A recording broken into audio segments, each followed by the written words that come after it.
All right, recapping the game. You know, sometimes you watch the film and it's a little bit different, or a lot of it different than you feel after the game. It really wasn't. Felt that we did some really good things in the first half, especially offensively.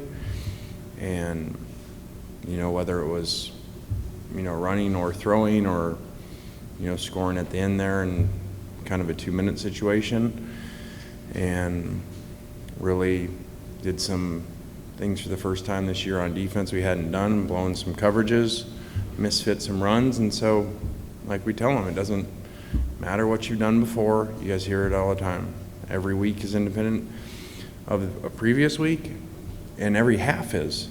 You know, I told them this morning, you know, people want to compare scores. Well, if you beat this team by this and that team beat them, you know, it's what you guys do, what sports fans do. Think, well, that game went that way, so when you played that opponent, well, think how little that matters, because every game is different.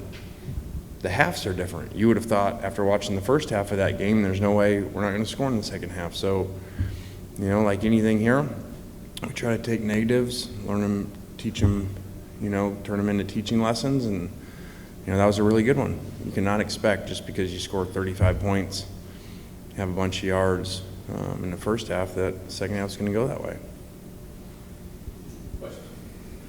You talked about it all last week and even after the game, and it's kind of become a topic of discussion heading into the SEC opener and all these SEC games coming up. Just how important is fan support for games like this, coming up with a top 10 team?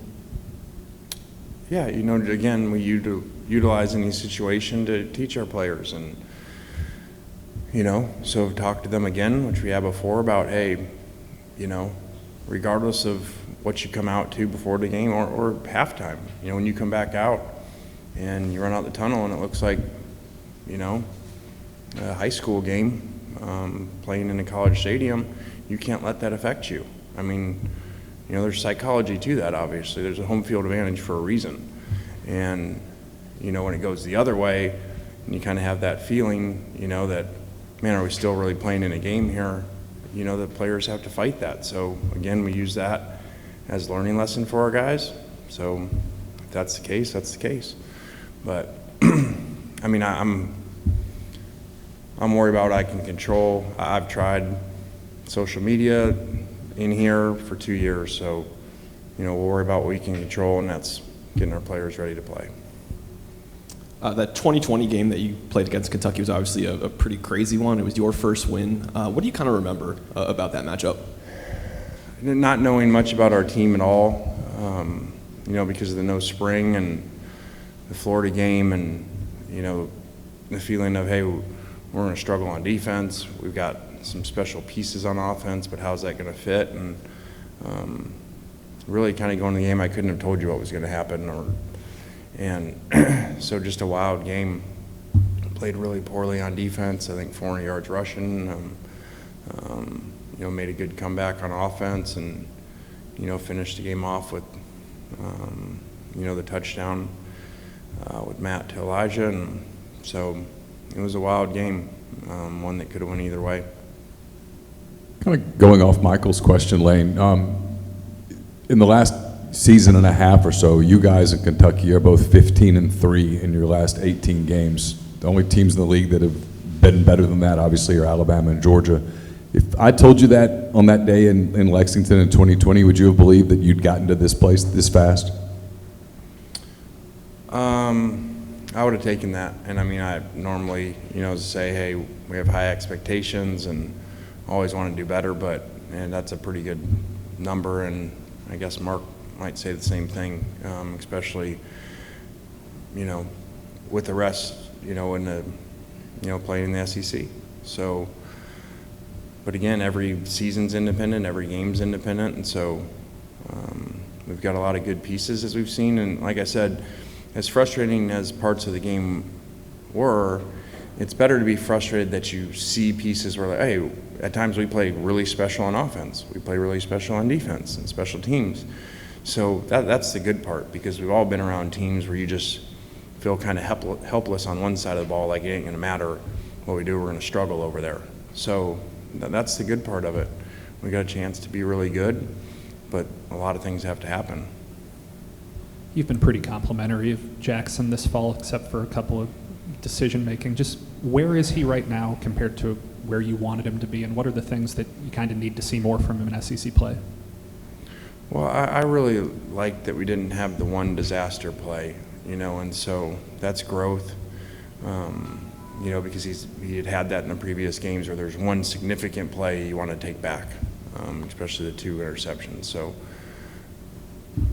that was really good to see. Managed the game well at the end, situation of staying in bounds to end the game.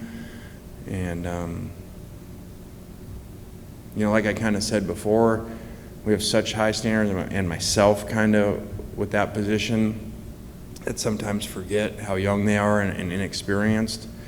And, even this morning watching this Kentucky game from 2 years ago, that would be Matt's second game with us, and even though he's played for a while, but with us it's his second game, and you see him make really good plays, but you see him miss some throws, miss some reads in the game, which didn't happen as much last year. So, it's a reminder that, there's a reason experience is important.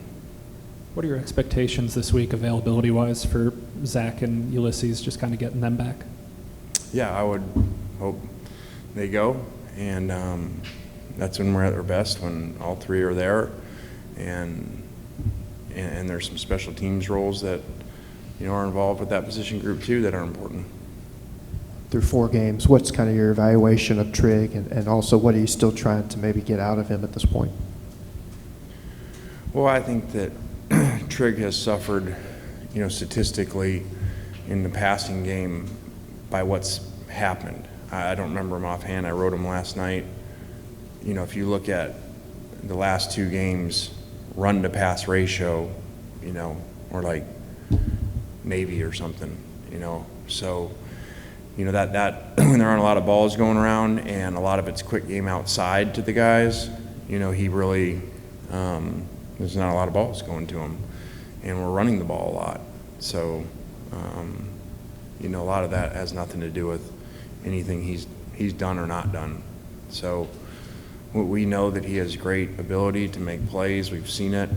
I mean, we've had scrimmages of him over 200 yards before. So, like we've said before, you can't predict games, and all of a sudden, after a few games, you're headed this direction, and then a game happens, and somebody, has a blow-up game, and, with huge numbers. So, hopefully that'll be him. Lane, what kind of challenges does Will Levis present, and is he comparable to anybody that you've seen recently? I don't know that, and I study that a little more as the week goes on. With Monday, still just trying to, this morning, just get through the last game and get moving. So I'll be able to answer that better later on. Lane, obviously Kentucky, the administration chose to stay with Mark through some not much success early. When coaches take over a program, is there a number generally that they think, oh, I'm going to start seeing a difference right here?